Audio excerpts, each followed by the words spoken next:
All right, hello and welcome to Backstage with Gig Performer. Really excited to have you all here for our final week in the Foundation series. I'm checking out the comments here, and it looks like we've got some returning viewers. We've got Glenn here, and we've also got Cornet. I don't know if I'm saying that right, but he's saying, hey, glad to be back for hopefully not the last episode. And indeed, I can turn my volume up. This is not the last episode. We will be back every Thursday, but this is the last episode that is a part of our Foundation series, where we're kind of digging into, the foundational elements that make Gig Performer what it is. And when you begin to stack simple things on top of each other, you get something that is complex. You get something that is really workable in a way that we haven't really seen in live performance software yet.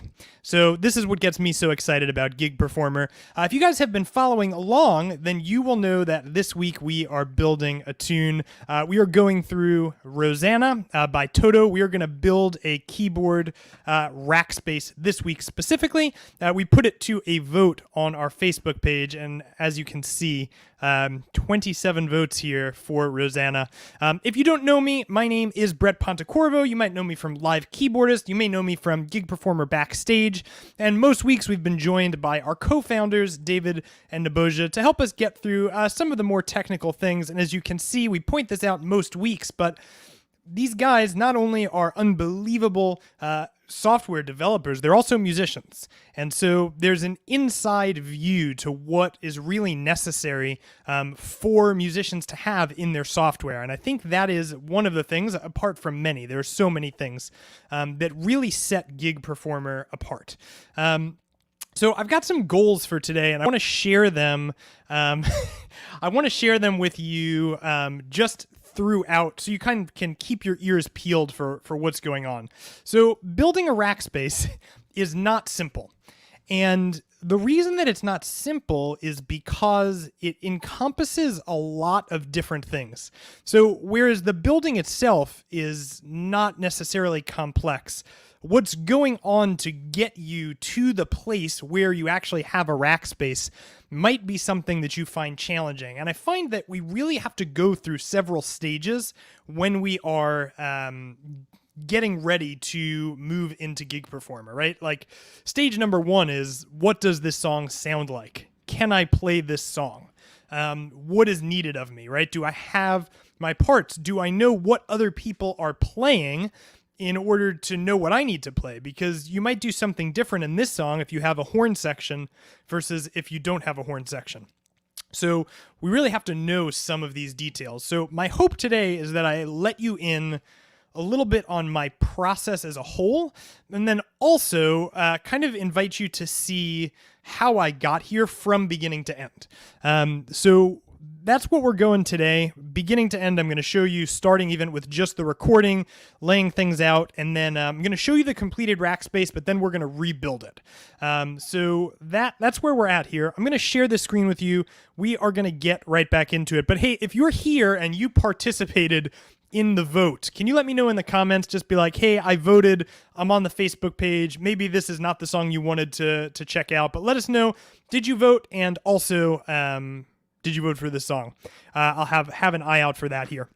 Okay, so let me share Gig Performer with you.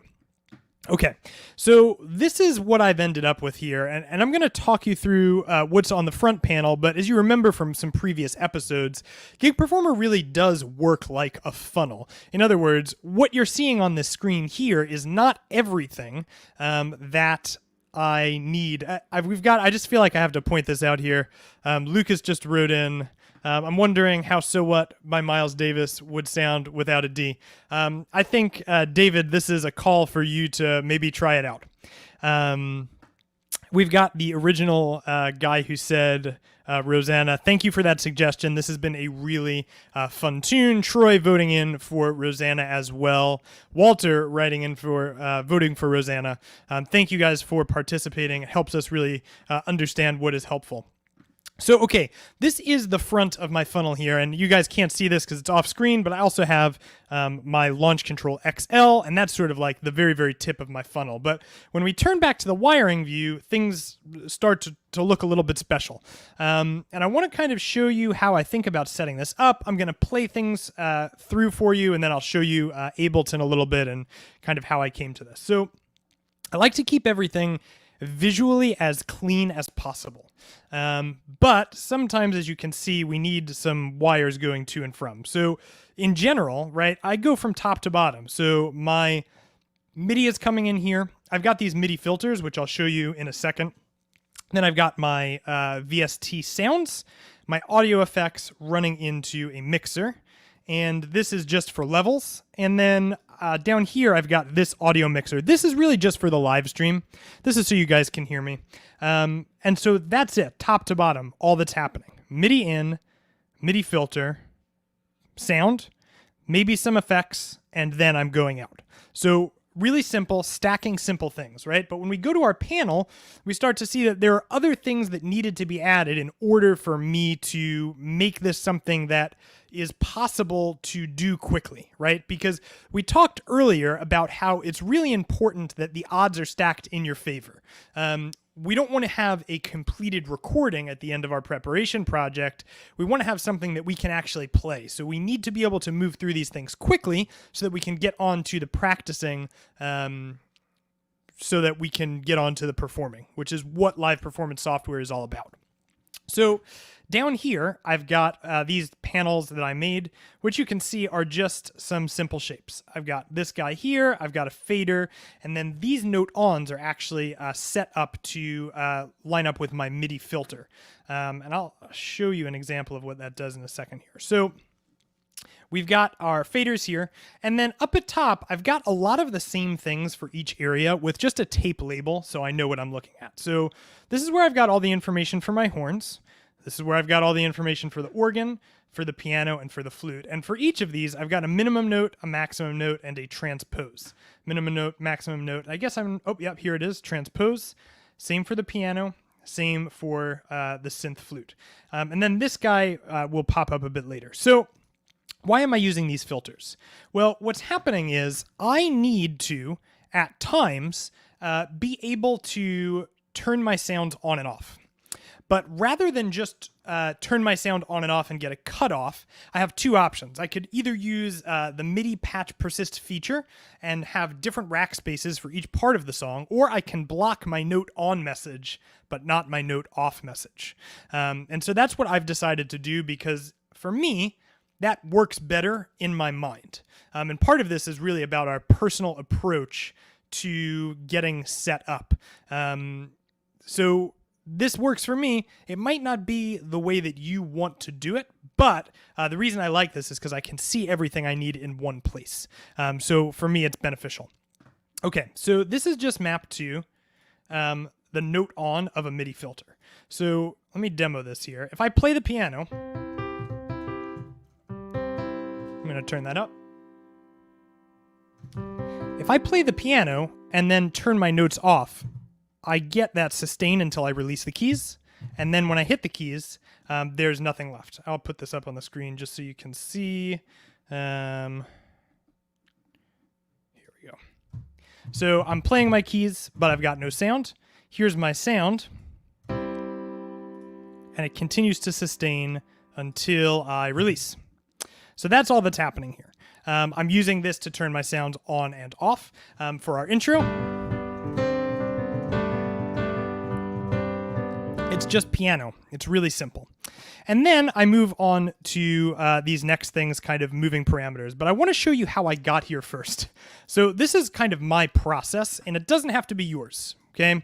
But all I've really done is dropped my audio from Rosanna into Ableton so that I could listen through and figure out what is happening where. And what this has done is this has given me something really practical to say, hey, I need these sounds at this part. And I'm not doing anything crazy here. This is just some MIDI clips, and look, piano split with chord, horn riff, and that's it. And then I've got this synth solo sort of isolated here because the synth solo is definitely by far the most challenging piece, but I'll show you kind of what happened there. So we're listening through, and this song is pretty interesting, even in its like development, because it's almost in like a Mixolydian key. So at the beginning, when we're in F, we start in G rather. The second chord is an F major chord. So we're like going down to what would be the 7, but 7 in the key of G would be F sharp. So we're going down a whole step to our F and then to our C and then back to G. You can also kind of think of this as like a secondary dominant, right? This being the 4 of 4 and then back to 1. Either way is totally fine. But sometimes I think it helps even when you're preparing your sounds to kind of know harmonically what's going on. So piano part here, stays piano all the way up until we do the same thing, except this time we're down a whole step. So there's that transition where we have our intro, Rosanna, right? Then there's 2 big hits here where you'll hear, and actually, there's organ when we switch to this section here. That kind of fades out.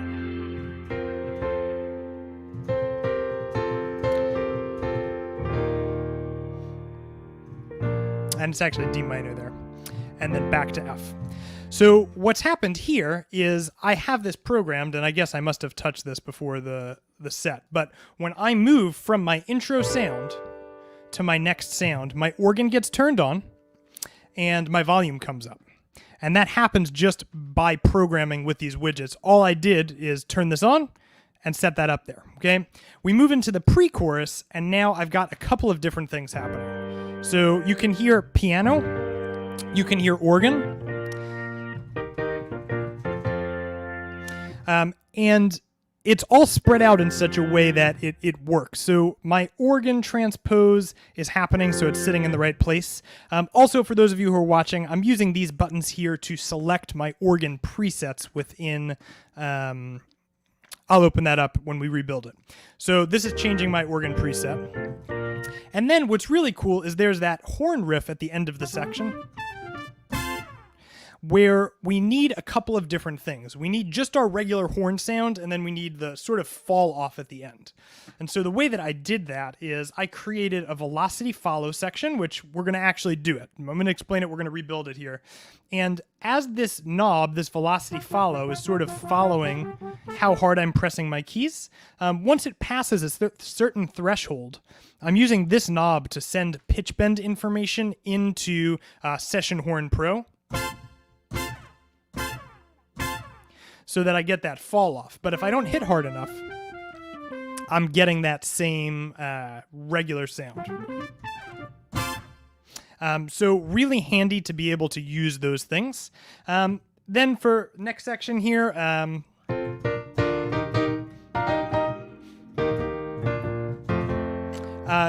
all I'm doing is I've got my piano in the center.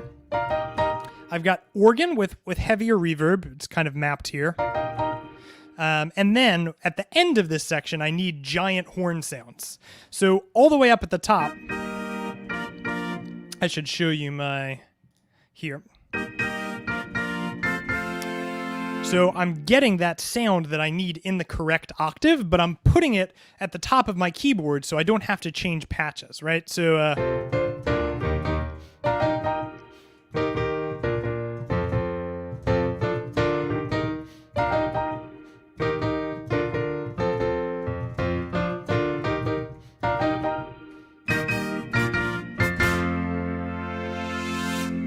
okay, and that velocity is done within Session Pro to get that crescendo of the horns. So then we get to the synth solo, and this is where things get interesting. The synth solo has a couple of different sounds. So we have the beginning. Put this back up for you. Actually, you know what I can do? Let's resize this window so that you can just always see it.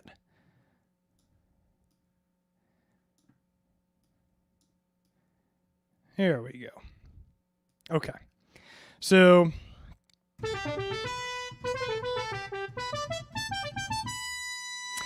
then we have that flute thing, right? That's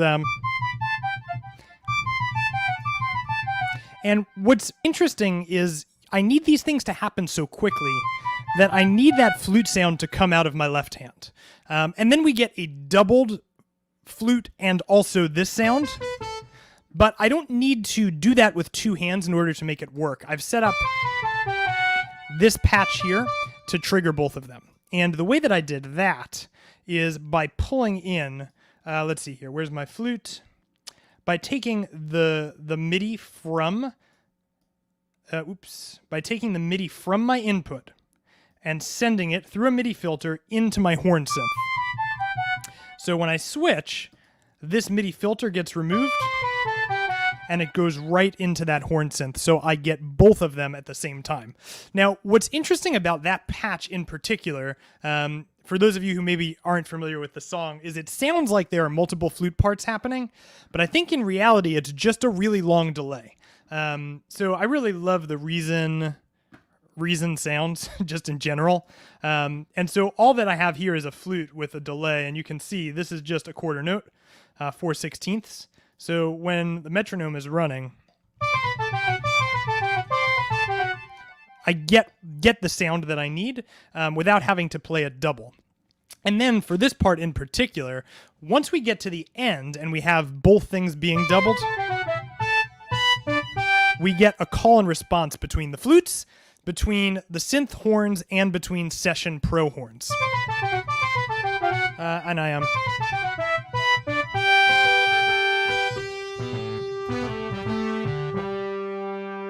So I've got that split up across my keys. Up here I have my synth horn. Down here I have session pro horns. So if I do that all together... sorry, let me switch this way. So...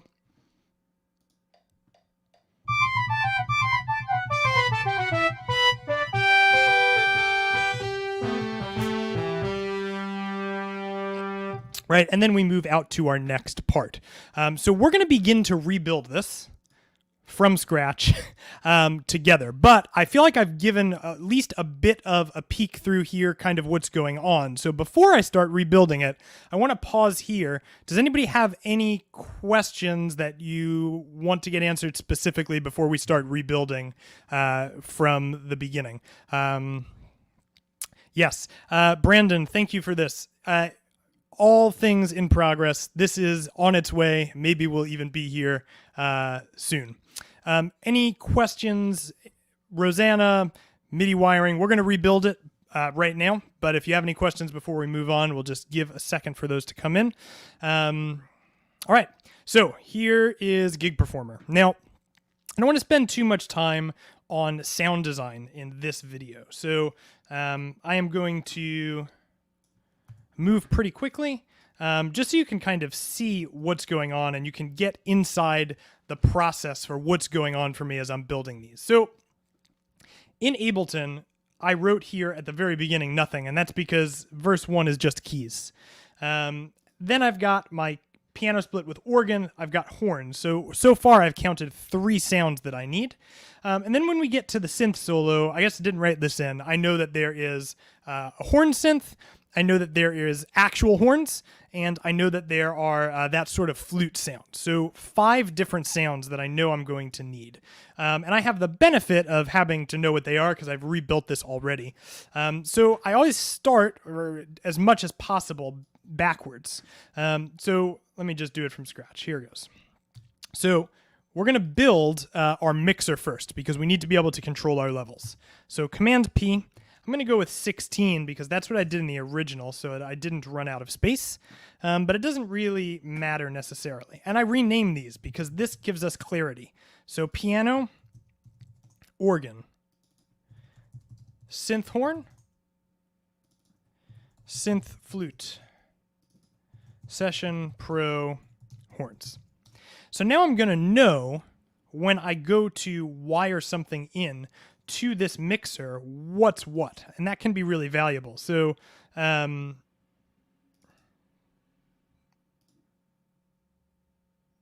it can be very valuable. Let's see here. Usually, well, it is what it is. Okay, so these are all labeled. This is really helpful. Now, also, I like to turn things on and off, as I mentioned, using our MIDI filters. And again, we need to label everything, but we can do this very quickly. If we hit Command P, that is going to give us the ability to pull up our insert a plugin, and I'm going to pull up MIDI filter. Now, I don't want to spend a ton of time searching for these later, so we're going to rename them, but we're going to rename them in a specific way because I know that I'm going to have to map things here, right? So MIDI filter dash piano. And then what I'm going to do, just, workflow, is I'm going to copy MIDI filter dash. I'm going to hit OK. So I'm going to duplicate this, I'm going to right mouse click, rename. This is all highlighted, so I'm just going to hit Command V, and I'll type organ. I'm going to duplicate this, rename, paste. I'll type synth horns, duplicate, rename, paste, synth flute, duplicate, rename, paste, and what did I not do yet? Synth flute, synth horns, session, pro, horns.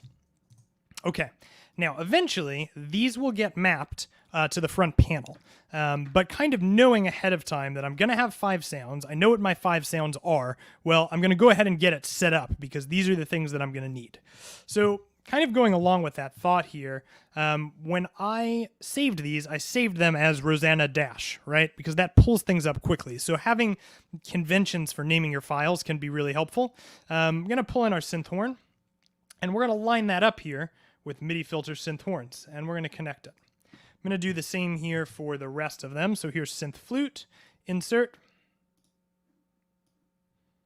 I'm going to line this up. And here's a trick for those of you who haven't seen this before. If you right mouse click, you can limit how many outputs you see here. So see here, max audio channels. I'm going to choose 2 because I don't need all of those channels, and it kind of clogs up my screen a little bit. So there's my synth flute, piano. Now the piano, I had a couple of extra things, so I'll crack these open so you can see what's going on. But I'm dragging in my MIDI filter, and then this piano comp actually is not doing anything, but I really like this pulverizer. This is like a Reason rack device. I think it gives you a really nice compression / distortion sound.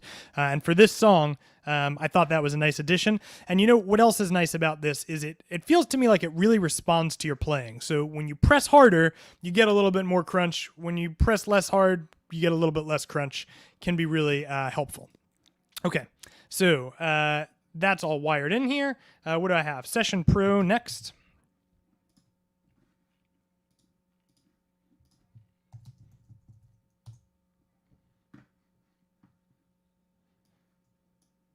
Wiring it in. And lastly, we've got our organ. Okay. So this is coming together pretty quickly. So this is my PSA for saving favorites. These little workflow things really do make a big difference over time. So next thing we need to do is wire these guys in. And that's going to get us almost there to sound. So I know that my piano is on 1, 2. So I'm going to take my piano and I'm going to go to audio input 1 and 2. I'm going to take my organ and I'm going to go to 3, 4. I'm going to take, let's see here, 5, 6 is synth horn. So we'll go to 5, 6. And I'm holding down shift just to make sure I get those stereo connections. 7 and 8 is session horn pro. So I'm actually going to move this over. Drag that in. And then I'll drag 1 and 2 over here. Okay, so we almost have sound. I know this is a lot of work up front, but what's nice about this is as we start to kind of work through in this order, we have what we need when we go to start making sound. So the very last thing that we need to put in is our MIDI in block. And if you guys were with us last week, if you guys were in last week, you will know that there is a ton of power in these blocks. So MIDI in here, By default, I have a lot of stuff filtered out here, so just note on and note off is being allowed to pass through. But we're going to rename these as well. And Dan just wrote in here, just tuning in, why do you have the cascaded mixers? Dan, the only reason for the cascaded mixers is because I need you guys to be able to hear my keyboard and also me. So it's one less cable for me to connect. So it has more to do with the stream than with anything else. And while we're paused, if there are any questions about what we've got so far, feel free to pop them in the comments. Okay, so we've got all of our stuff lined up here. We're going to rename these as well. Does renaming take a little bit of time? Yes. Is renaming worth it? Yes. Because then you can find what you need when you need to find it. MIDI in -piano. Copying this, I'm going to hit OK. We're going to go boom, just like that. And actually, while we're here, let's make sure that this is just coming in from my keylab. Okay, so let's duplicate this, connect it, rename, organ.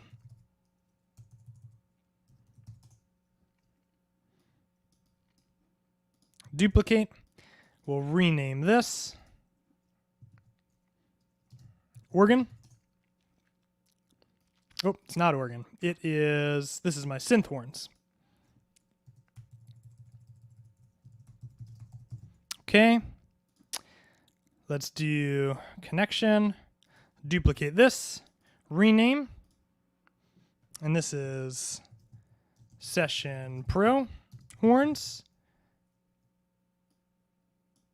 And last but certainly not least, we've got our flute. Boom. Oops. Okay, rename. So I think if I played right now, this would be a bit of a cacophony because we're getting everything at the same time. So at this point, we are ready to go ahead and put some stuff on the front panel and begin controlling what we have going on in the back. So we know for the beginning, we want just piano, but we want an easy way to do it. And as we go through it, we also want it to get easier, variation by variation. So let's head over to the front panel. We're going to go into edit mode, and we're going to start by getting some on-off buttons here. So I know that I need 5, right? So I'm going to drop 5 of these buttons in, and we want them to be relatively spread across the screen here.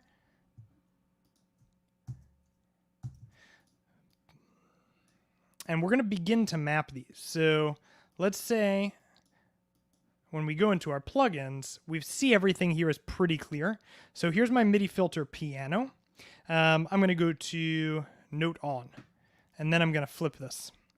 And we'll do the same here, but we're going to do this one, MIDI filter for organ. Note on, flip. MIDI filter for, let's see, synth horns. Nope, that's MIDI in. MIDI filter for synth horns, or this is regular horns, but that's okay. Note on, note.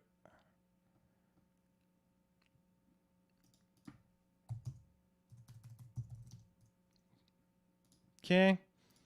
See, that's synth horns. Let's do our flute, MIDI filter for flute. And we'll do the same MIDI filter, but this time for synth horns. Pretty sure, oh, that's MIDI in. Here it is. Okay. So now what we've done is created some on-off buttons, which is what we need to do. So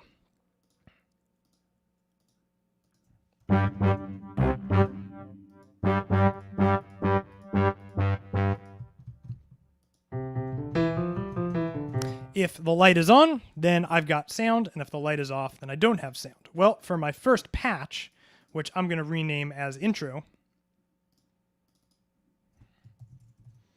all I need is that.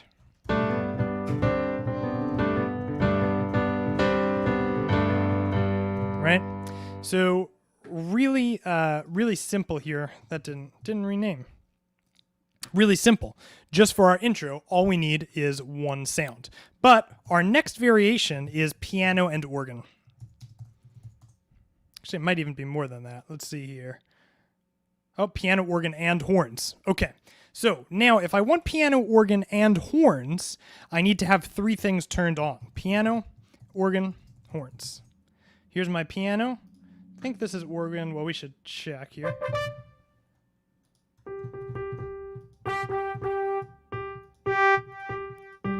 Okay, and so this is sort of the way that I think, right? Like, what we're bumping into now is a problem, and the problem is these are not labeled. And this is how I work. So when we're doing this, very, very much kind of not adding anything until it needs to be added. So here's our piano. Can duplicate this. I think this one is organ.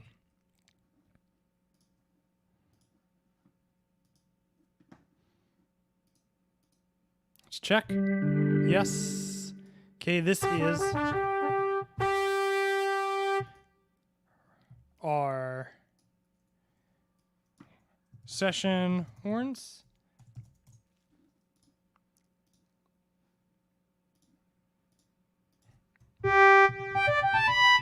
These are my flutes.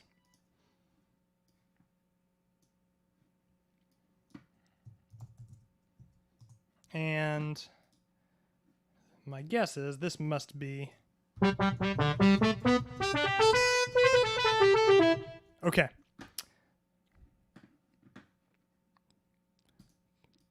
So, last one here is our synth horns.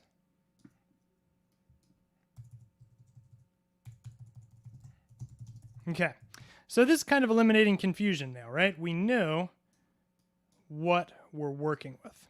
So we know we need piano, we know we need organ, and we know we need session horns. But what we don't need is what we just heard, which is everything coming in on the same. So as we have this here, what we will definitely need to do is get some MIDI controls set up. So I'm going to bring in two blue knobs, and I'm going to resize these to make them smaller. And this is going to allow me to set my minimum and maximum values. Okay. But you know what? Yeah, this is fine. So, okay, here's my MIDI in block, right? So when I go through here, MIDI in piano, I'm going to have max.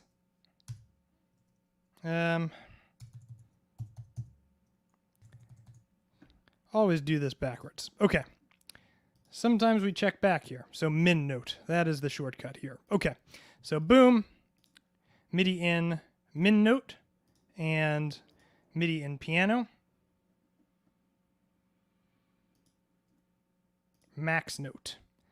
So now, depending on what I want, I can use these to very quickly get rid of certain notes. And we'd go ahead and do the same for the organ and do the same for the session horns. But I think it might be worthwhile to kind of figure out here some of the things that are a little bit fancier, maybe a little bit not as natural. So what I think could be good is to go through velocity follow and kind of figure out how we're using that to control the synth stuff. So if we check out in the wiring view here, I want to show you inside Session Pro horns. So what's interesting about this plugin is that we have a couple of different things going on that we can control. One of them is a crescendo, which we will need to be able to use, right? Because that happens in the tune. But when we go into this control part here, we have an option to use the pitch wheel to give us that fall off sound. Now, what I don't want to do during live performance, for me, maybe you'll feel differently, I don't want to play with the pitch wheel, I just want it to work. So what if there was a way within Gig Performer that we could use some other knobs to make that happen without us having to touch the pitch wheel, which is sort of the question that I asked, and this is what I came up with. So when we head over to the panels and our horn section, we need to get the velocity because that's a really easy way to monitor what's going on and use it to control something else. So what I'm going to do is I'm going to bring two knobs in here, just like this. And I'm going to use one to turn on and off, and I'm going to use one to check my velocity. So we're going to go for the MIDI in, and I guess it doesn't really matter which one I use. So I'll use piano here. And for this one, I'm going to use the velocity. And I'm going to choose velocity follow value just because I like that on the right. And then MIDI and piano again. Velocity follow here. So what ends up happening is the left side is on and off, and the right side is going to give me a value based off of how hard I hit the keys. Now, you might be wondering what we're going to do with that. Well, what we're going to do is we're going to use the velocity to control another widget that is mapped to the pitch bend. So I'm going to bring in another knob, and I'm going to use this knob to control the MIDI in pitch bend from my Session Pro horns. So here's my pitch bend, and I'm going to group these two together, which you can do pretty quickly by hitting Alt A. Now, when one of these moves, the other moves. It's going to sound a little crazy, but I want you to...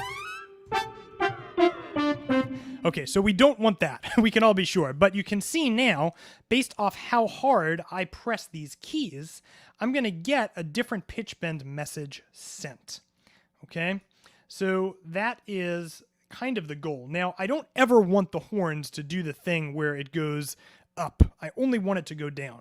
So I'm going to set a value here for my pitch bend, and I'm going to make sure that this never goes above 50. So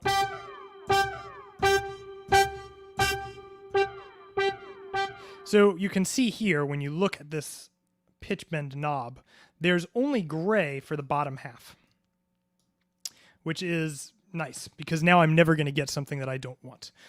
But most of the time, I really don't want the pitch bend to be happening at all. I really only want that to be happening at higher velocities. And what you'll notice right now is I'm actually getting it so that at lower velocities, I have more of a fall off. So I'm going to start by reversing this. Now you'll see at the higher velocities, I am getting that fall off that I want.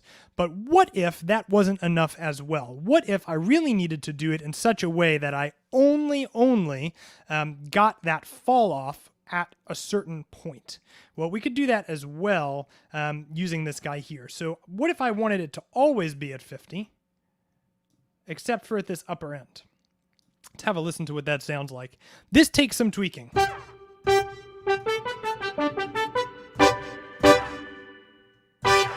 Okay, so if I turn these off just to hear that, now we have it set up.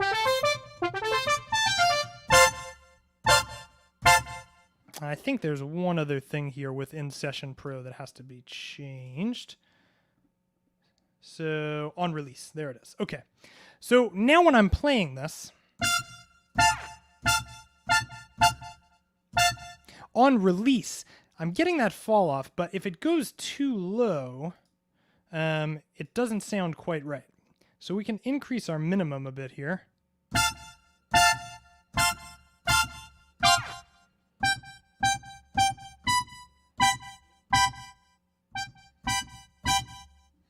Okay. All right. So using these groups together, we're able to create something that is velocity sensitive. So when we check this out, here it is.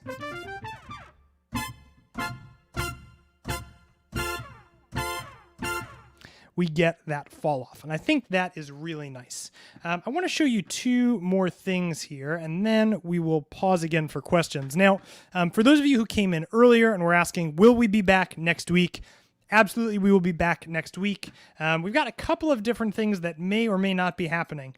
So we will keep you updated in the Facebook group as well as in the user forum, just to let people know what's coming up. But we will still be back next Thursday, potentially doing more of Rosanna, but not with keys, potentially. We will see. Okay, so I want to show you how I'm using some just buttons here to switch between organ presets. Now, what's nice about this, okay, in Gig Performer, we have the ability to map plugin parameters to widgets. And generally speaking, that is what we want to do, because if we need to switch our plugin for any reason, we want to have the opportunity to do that. I am not an organ player, so I only want to use organ configurations that somebody who is an organ player put together for me, because I need it to sound like an organ, and I don't want to necessarily come up with reinventing the wheel, right? So what I've done is I have created a way to trigger organ presets that sound pretty close to what I need them to sound like. And the way that I did that was, if I open up my organ, this is just a contact organ. At the very bottom, I've got some presets.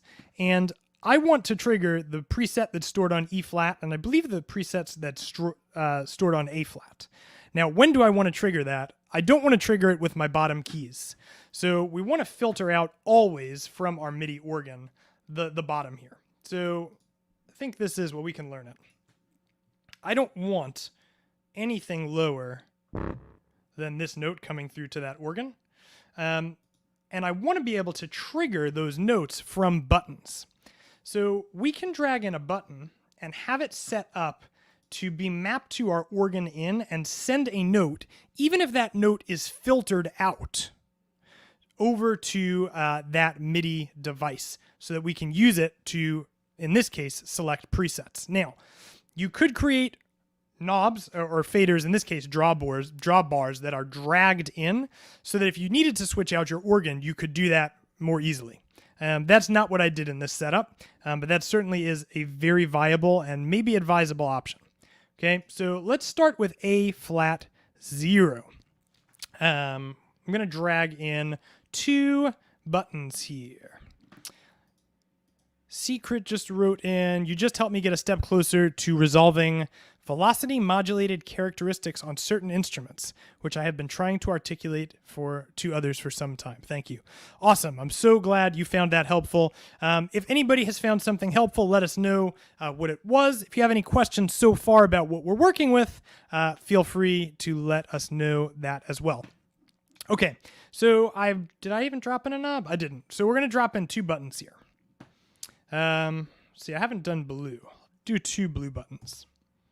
Okay, so what I can do is I can set these buttons to be MIDI notes that are getting sent in to my VST. So all very organized here, MIDI in -organ. I'm going to pop that here, and I know A flat 0 is 1. We'll do the same, I believe, for E flat organ.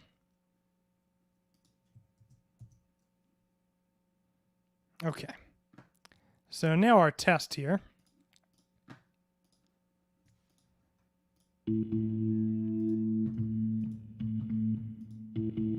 Okay, something's not quite right, but we'll find out what it is.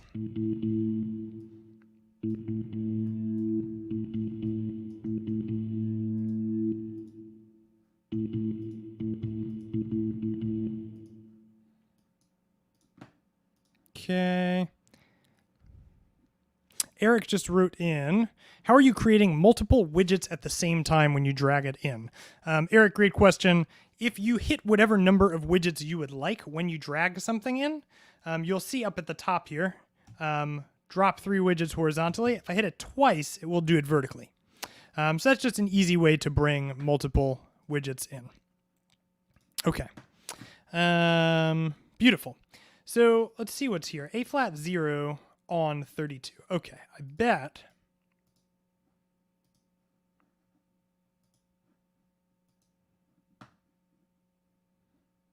Okay, well, here's the demo, friends. So this A flat in this organ is going to give me 1 sound. And I can solo this for you so you can hear what it is. My organ.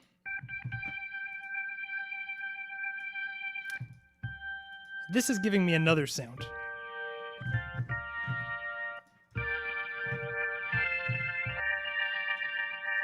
So the pro to setting it up this way is that when I begin to create variations, I can change my sounds just by clicking this, and it will automatically switch for me as I move through.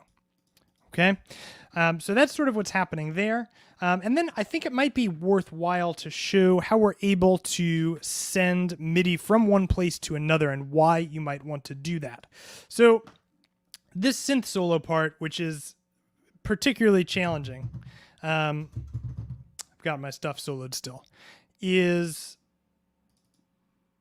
the part that really made me go, okay, we need to send things from one place to another. So I mentioned a little bit earlier, when we go down here at the end, so at the beginning we have one sound, right? This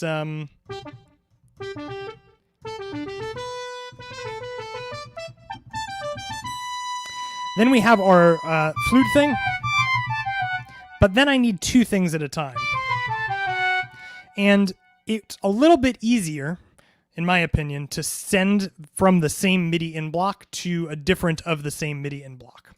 So when we find our flutes here, what I've done is, here's my input, MIDI in, okay, and this one is giving me up 36, right, big transpose. And what I want to do is I want to send this information from my synth here into my horn filter, okay? But I don't want to do that just, flippantly, right? I want to only do it at a specific time. So what I've done is I have put in a MIDI filter, and I have mapped that to a button here, which is this one. Okay, this blocks that information until the time where I need it to be sent, which I do quickly just by having that saved in a variation. Once that's done, that leaves my MIDI in block, goes through here, and goes directly to my horn synth, which then gives me both of those sounds simultaneously, which can just be a really effective way to get information from one place to another place, so that you don't have to use your hands too many times. Okay, let's see here. I think these are the highlights, friends. So let's pause here. We're about at 50 minutes in. Do you have any questions? Is there any particular part of this that would be helpful to dive into before we wrap it for the day? Let me know. We'll give it a brief pause here. But I kind of hope that this is at least inspiring to know what is possible. You can really do quite a bit with a little. And if you work in such a way where you're waiting for the resistance to create things, then you're only creating what's absolutely necessary, which gives you opportunity to not overdo it. Because we really don't need things to necessarily be the most visually appealing, although that certainly can help. But what we need is clarity, and we need to be able to move quickly. So small things like mapping to your MIDI in, or sending things from one to another, or controlling pitch bend from velocity can be really helpful. So I'm going to hold here just for one more moment in case we have any questions coming in, but we will be back next week with more Gig Performer information and stuff. So let's see here. We've got a question. I tried disabling the MIDI in block rather than disable note on, so a piano sustains while enabling a different MIDI in block. Switching sometimes costs the sound. Would disabling note on work? Thomas, that is what I'm doing. So I disable, or I block just note on. But I do want to say, if you set it up so that you're moving between rack spaces, you can just turn on MIDI patch persist. So, yeah, down here.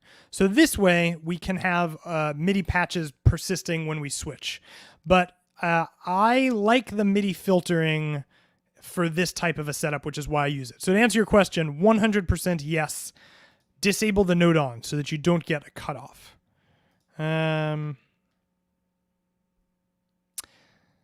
This is a question for David. I don't know. Anything that's related to Gig Performer can be definitely set up, definitely submitted through the community page. But you can get in touch with David and Naboja. Join the community forum. That's probably the easiest way to do it. I love your solution with a note on. I always did bypass the plugin. Yes, which is an option. It's a good and viable option. Okay. Sometimes uses widgets to link other widgets, make them not visible. I think this is a feature request. Feature requests should go through the community forum. If you don't want to see it, just make it small, or you can also come in and create another Rackspace, not a Rackspace, can create another panel. And if you want to have invisible widgets down here, you can just scroll up. It'll be out of sight, out of mind. That might be the way to go with that. David just wrote in right now, but one thing you can do is put them on another panel. Yeah, we definitely want to have things out of the way if we don't need to see them. I will say this, though. Most of the time, when I'm playing, more of my focus is on my keyboard and my MIDI controller than anything else. So it depends. That could be a workflow thing. Great. Okay. During performance, how do you move through the variations? So this is a good question, Jeff. Okay, let me pull this back up on the screen here. So 2 ways. So in the global Rackspace, I have 2 buttons that are mapped to previous and next on my controller. So this is going to let me go up and down. And a reason I put that in the global Rackspace is because I always want to be able to access this. But it's really fast when you're in the wiring mode. If you just put a system action block in, then when you click on any widget that you want, system actions, you'll have all of those parameters right here. And I just use next and previous to do that. Once you get into setlist mode, which we didn't really touch on today, you can have your rack spaces in,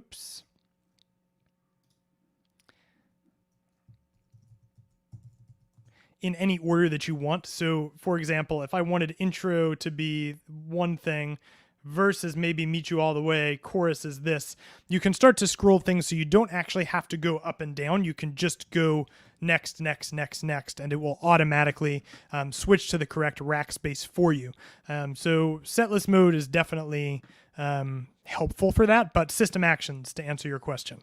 Also by default, rack spaces are switched with program change messages. So if you have a controller that sends program change messages, you can do it by default that way. Okay, so that is that. So I think if that is all, we're going to wrap for today. Next week, we will be back doing the same deal, giving examples of how we can use Gig Performer. But this was a ton of fun. Thank you for everybody who voted. And we will see you all next week. Thank you.